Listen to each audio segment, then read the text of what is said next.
Ya, di studio telah bergabung bersama kami Dr. Alfia Amiruddin yang merupakan salah satu dokter bedah payudara dan juga ada founder dari Love Pink yaitu Mbak Shanti. Kita juga di sini akan menyediakan layanan interaktif bagi Anda untuk yang di Jakarta. Silakan menghubungi kami di 29546188 dan untuk Anda yang di luar Jakarta 021 2954 6189. Selamat pagi dokter, selamat pagi Mbak Shanti. Selamat pagi. Selamat pagi. Kita hari ini mau bicara mengenai kanker karena kalau nggak salah nih memang bulannya ya. Iya, Bulan breast apa? cancer. Kanker, breast cancer, Breast Cancer Month. breast cancer month. Nah, sebenarnya dok, apa sih yang menyebabkan kanker payudara itu? Iya. Nah, ini menjadi pertanyaan yang sering kali kita dengar dan hampir tiap hari ya ketika kita bertemu dengan pasien. Apa sih sebenarnya penyebab kanker payudara itu? Tapi sayangnya sampai detik ini juga jawabannya tetap sama ya Mbak. Multifactorial disease. Di mana penyebab pastinya sendiri kita belum tahu. Hanya dikaitkan dengan gangguan atau genetik ya. Jadi ada perubahan-perubahan genetik itu sekitar 5-10%. Nah, sisanya itu sporadik. Nah, apa yang disebutkan atau dimaksudkan dengan sporadik ini? Yaitu banyak yang mengaitkan dengan makanan, lifestyle, kemudian ada yang mengaitkan itu dengan kegemukan sesudah menopause. Ya, terus ada yang mengaitkan dengan alkohol, stres, dan tidak jarang sekarang ini berkembang suatu riset yang memperlihatkan ada hubungan antara mereka yang menderita kencing manis. Nah, ini yang harus kita waspadai karena Indonesia juga termasuk negara yang banyak sekali penderita kencing manisnya. Jadi kalau misalnya kita untuk mendeteksi lebih dini begitu, kalau misalnya apa yang harus kita lakukan sih sebenarnya sosialisasinya karena kan sampai saat ini kita masih belum tahu gitu kadang kan dok. Iya. Jadi kalau bicara tentang deteksi dini, saat ini kita masih berpegang teguh pada screening ya. Hanya saja untuk negara-negara yang sedang berkembang seperti Indonesia, kita masih berhadapan dengan cost yang sangat tinggi ya. Untuk melakukan screening di usia 40 tahun, idealnya seseorang harus mendapatkan pemeriksaan mamografi. Tetapi kan tidak semua negara atau area bisa mencapai itu. Jadi yang kita galakkan sekarang adalah self breast examination atau di Indonesia kita kenal dengan sadari ya, pemeriksaan payudara sendiri. Itu seperti apa dok? Boleh. Nah, ini kita galakkan di mana wanita-wanita yang sudah mendapatkan menstruasi itu 1 minggu sesudah haid mereka harusnya melakukan pemeriksaan payudaranya sendiri. Bisa mungkin dipresentasikan dok caranya untuk kita mengecek gejala dini itu? Oke. Ya, memang kalau kita melihat bahwa tujuan dari sadari adalah mengecek dan mengetahui kalau sudah timbul benjolan. Tetapi sebenarnya deteksi dini itu sendiri harus kita mulai dengan tumor atau adanya kelainan yang belum bisa diraba. Itu titik utamanya, poinnya di situ. Jadi jangan menunggu sampai sudah ada benjolan baru kita buru-buru ya. Sebaiknya kita menangkap yang tidak palpable, yang tidak bisa. Tapi nggak mungkin kan dok misalnya tiba-tiba saya tidak ada benjolan dan saya mau mamografi gitu misalnya. Itu kan Iya. Nah, ini ada beberapa yang harus saya luruskan. Ya, ada anggapan di masyarakat jangan mamografi kalau belum ada benjolan. Nah, itu sebenarnya terbalik. Justru mamografi ini untuk mendeteksi adanya pengapuran-pengapuran yang hanya bisa jelas kelihatan pada mamografi. Jadi harus dilakukan rutin begitu? Dengan melihat umur. Ya, ada cut-off point. Ada faktor umur juga? Iya. Jadi di Indonesia itu kita kadang-kadang ada yang menggunakan cut-off point-nya 35 tahun. 35. Tetapi di luar negeri ada lebih banyak menggunakan 40 tahun. Tapi ini bukan sesuatu yang isu yang harus kita pertentangkan ya. Karena alasannya bahwa kalau itu terlalu muda, misalnya 40 tahun ke bawah kita lakukan, biasanya pada saat itu breast tissue pasien itu terlalu dense, terlalu padat, sehingga yang kita dapatkan hanya bayangan putih. Sementara lesi-lesi kecil tadi pengapuran itu akan terlindung oleh gambaran putih tadi. Oke, kalau kita sudah mengetahuinya secara dini, apakah nanti kita bisa benar-benar sembuh dok? Memang untuk bicara tentang kanker payudara ini memang tidak ada kata pasti. Tetapi diharapkan dengan deteksi dini, diikuti oleh treatment yang dini, kita harapkan outcome-nya akan jauh lebih baik. Karena mungkin pasien itu akan terhindar dari kemoterapi, terhindar dari kecacatan. Yang salah satu kita takutkan di Indonesia ini wanita-wanita mana sih yang mau cacat ya, harus menjalani mastektomi. Tapi kalau Anda menemukan itu terlalu dini, mungkin kita hanya buang tumornya, kemudian membersihkan kelenjar getah bening. Kalau perlu, karena sekarang juga berkembang yang namanya sentinel lymph node biopsy, di mana kita hanya menyuntikkan dye pada daerah di tepi dari areola, kemudian kita akan lihat kira-kira kita mengambil contoh dari kelenjar getah bening, kalau dia lalu diperiksa di lab. Kalau dia mendapatkan hasil yang positif terjangkiti sel kanker, maka kita lanjutkan pembersihan kelenjar getah bening ketiak. Tetapi kalau negatif, kita tidak melakukan apa-apa. Dan ini akan sangat membantu kita untuk mempersembahkan kepada masyarakat, meyakinkan bahwa sebenarnya tidak semua kanker payudara itu, penderita kanker itu harus menjalani pembersihan kelenjar getah bening ketiak.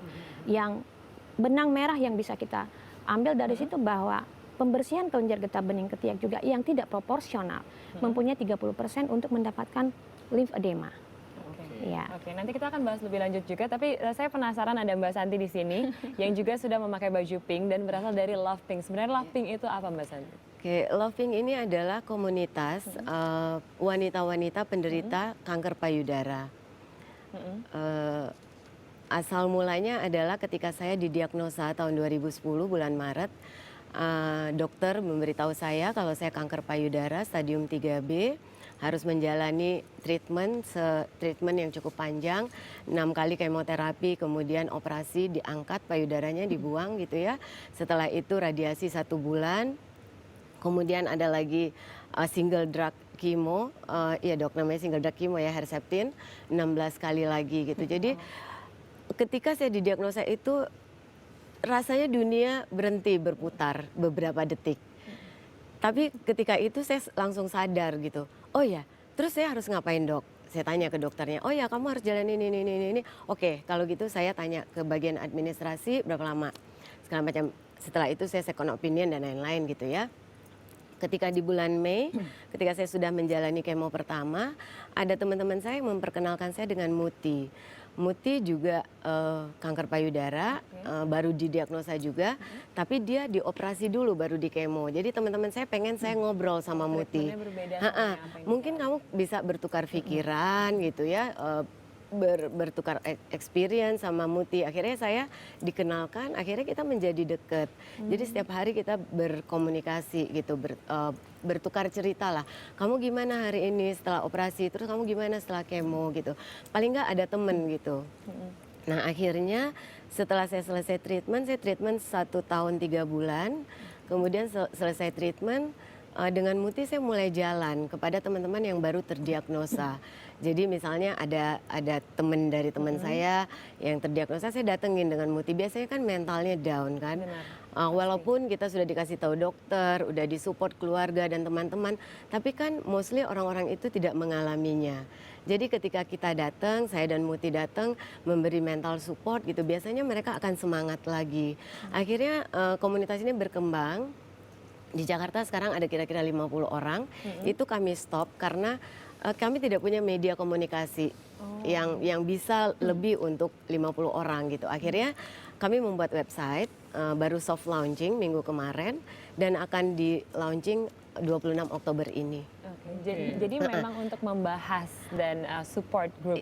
Support group untuk penderita kanker payudara. Jadi kami semua memang sudah menjalani treatment tersebut. Kami berbagi sama mereka, kami mensupport mereka gitu. Mbak Santi, saya juga pernah mendengar juga ada agenda dari Love Pink itu yang namanya Coin for Share. Itu masih berjalan tuh Mbak? Iya, oke. Coin for Share itu sebenarnya gini, Love Pink ini kan lebih kepada visinya adalah mengajak wanita-wanita Indonesia untuk deteksi dini seperti dokter tadi bilang ya. Karena kalau deteksinya lebih dini, treatmentnya akan lebih simpel dibandingkan deteksi yang lebih tinggi. Dan opportunity untuk hidupnya juga lebih panjang ya dok ya. Jadi saya nggak mau perempuan-perempuan lain tuh seperti saya gitu. Saya udah pas ke dokter tuh udah 3B gitu loh. Semua orang udah khawatir gitu ya. Terus aduh berapa bulan lagi nih saya akan hidup ya gitu ya. Selalu gitu ya, sampai sekarang masih begitu dok. Aduh kayaknya bangun pagi alhamdulillah masih bangun gitu ya. Masih bisa lihat matahari. Masih bisa lihat matahari gitu. Nah, akhirnya kan kita lebih ke mental support gitu ya. Tapi while kalau komunitas lain dan foundation lain mungkin lebih ke fundraising untuk membantu orang-orang yang kurang beruntung gitu ya. Nah, akhirnya kita tidak bisa menghindar dari itu. Ketika kita datengin orang-orang yang terdiagnosa, ternyata mereka juga bermasalah di biaya gitu kan. Akhirnya kami berinisiatif membuat Can for Share itu karena di setiap rumah tuh pasti ada tempat koin ya. Nah tapi kan habis terkumpul banyak kita nggak tahu mau diapain. Bayar parkir juga sekarang udah nggak bisa pakai koin gitu kan. Jadi saya teman-teman berinisiatif kenapa kita nggak kasih can yang di luarnya kita desain gitu ya, love pink, tentang love pink, terus masukkan mereka koin bisa dan kita mengajak seperti kayak koinnya lebih celengan seperti iya itu celengan, ya? ngumpulin yang which sehari-hari sebenarnya dia udah ngelakuin di rumah. Dan sebulan sekali kita akan collect.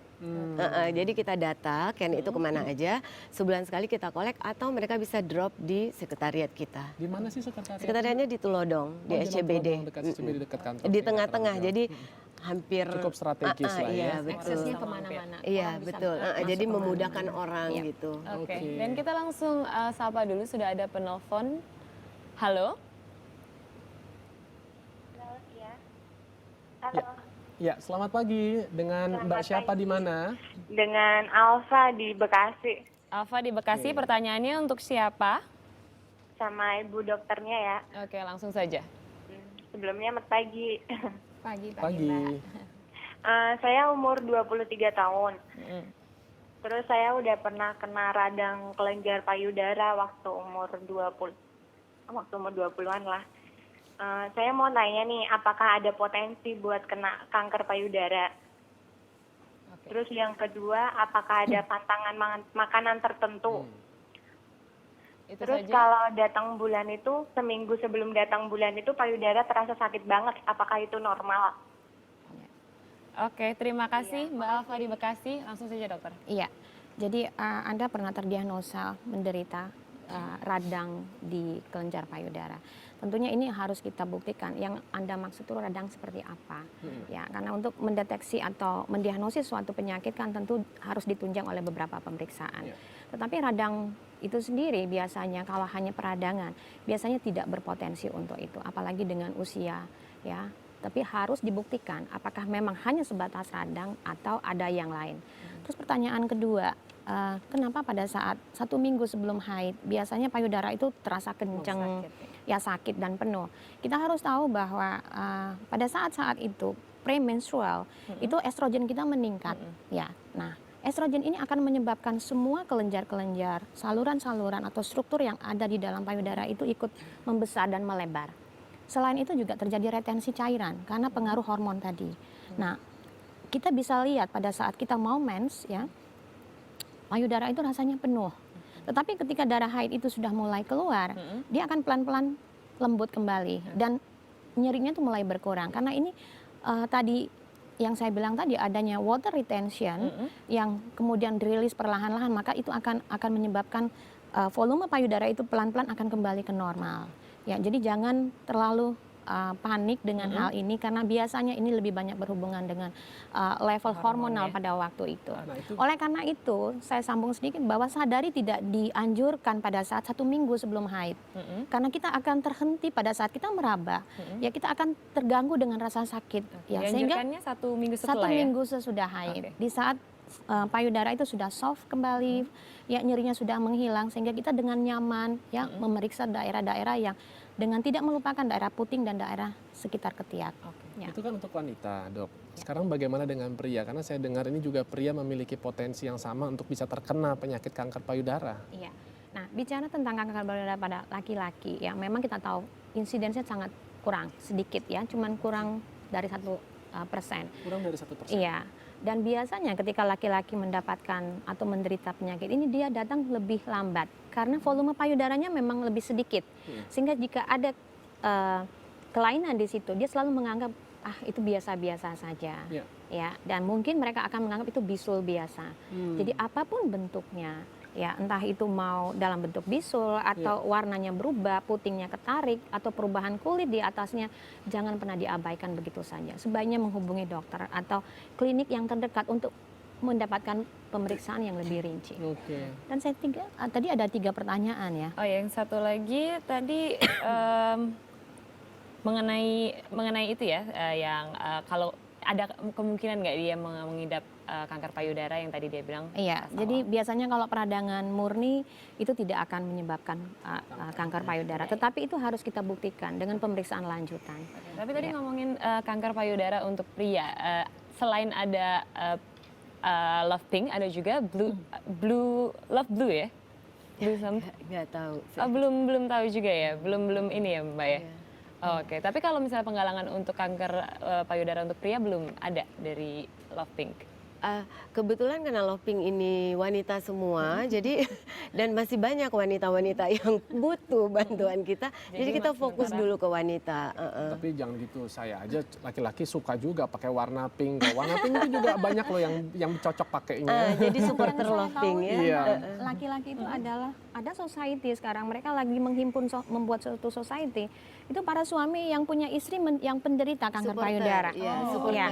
Jadi karena lebih ke seperti Mbak supportnya. tadi bilang bahwa keluarga itu sangat mendukung, ya, sangat berpengaruh, support dari keluarga, dari lingkungan, ya, utamanya partner, ya.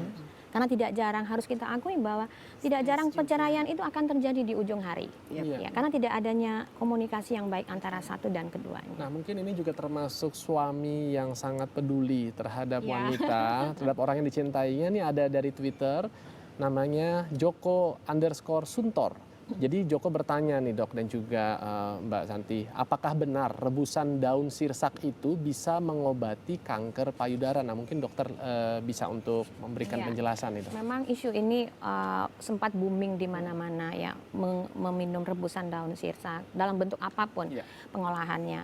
Terus terang saya tidak mempunyai bukti yang cukup kuat untuk itu, untuk against atau setuju dengan itu. Iya. Tapi saya kira ya apapun yang kita lakukan, apapun yang kita ambil adalah tujuannya konsumsi sesuatu dengan harapan akan menuju kepada kesembuhan harus ada dasarnya, harus ada evidence base-nya. Ya, tapi ada makanan Iya. yang sebagai pantangan nggak kalau kita sudah terdiagnosis kita mengidap kanker, khususnya payudara? Pada umumnya sebenarnya sih tidak ada pantangan makanan tertentu yang harus kita jauhi. Kenapa saya mengatakan seperti itu? Karena misalnya seorang penderita yang perlu kemoterapi, di mana obat kemoterapi kita tahu dia akan menghadang sel-sel kanker kita. Dan di samping itu sel yang normal juga ikut kena imbasnya.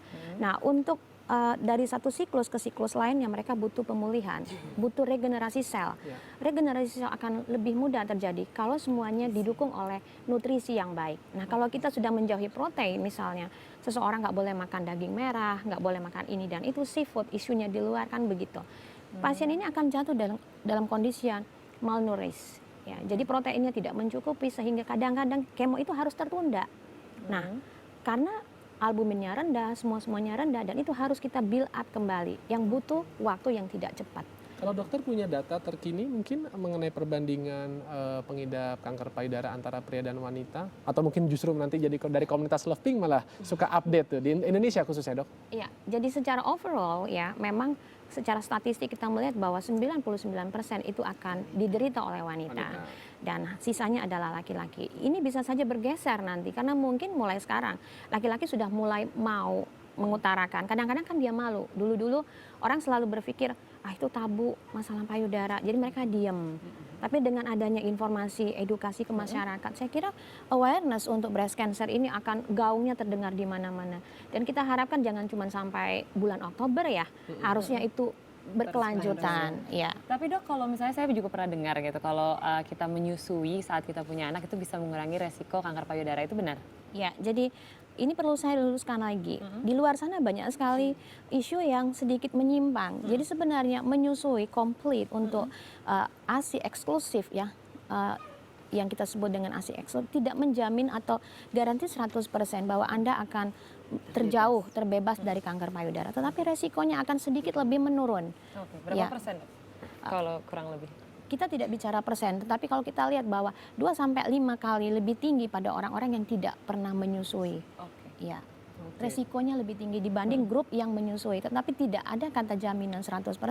Kalau Anda memberikan ASI eksklusif, itu Anda terbebas 100% dari kanker payudara. Nah, mudah-mudahan ini menjadi perhatian dari para ibu-ibu khususnya yang sedang menyusui ya, untuk memberikan ASI secara eksklusif ya. Dan untuk harus mengatasi diingat ini. ya bahwa memberikan ASI pada seorang kanker payudara, pasien kanker payudara tidak akan menularkan Iya. ya kanker itu ke bayinya. Iya.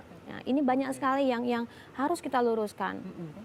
Sexual activity juga tidak akan menjadi penghalang utama Anda menderita kanker payudara, dan itu tidak akan menular dengan begitu saja seperti penyakit lain misalnya ya. Berarti yang paling penting memang sosialisasinya itu tadi ya. Iya.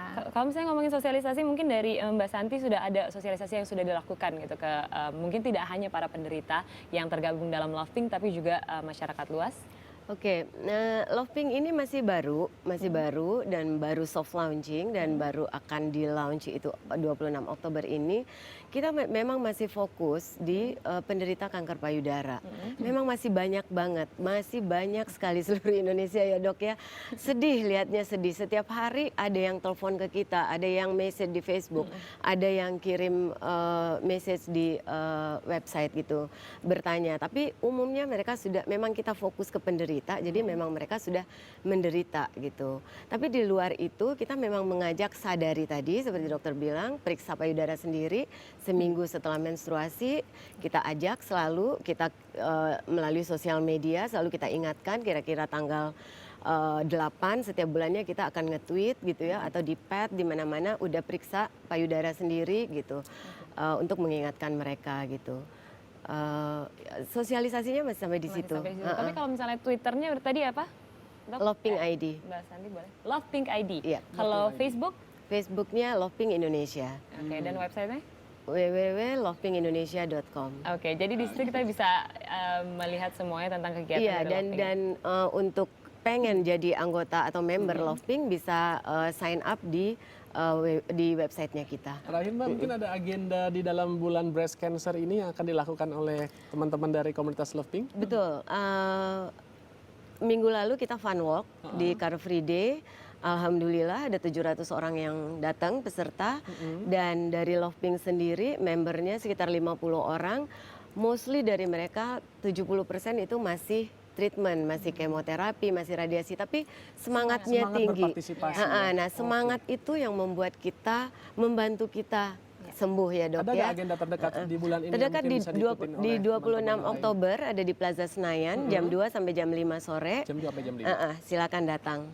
Akan banyak hadiah, voucher mamografi dan lain-lain. Baik, Dan Mbak talk show Santi. juga. Terima kasih atas informasinya dokter juga. Sama-sama. Baiklah, kita akan kembali juga membacakan headline berita kami pada pagi hari ini. Ya, dan bagi Anda yang baru saja bergabung, jangan kemana-mana, tetaplah di Indonesia Morning Show.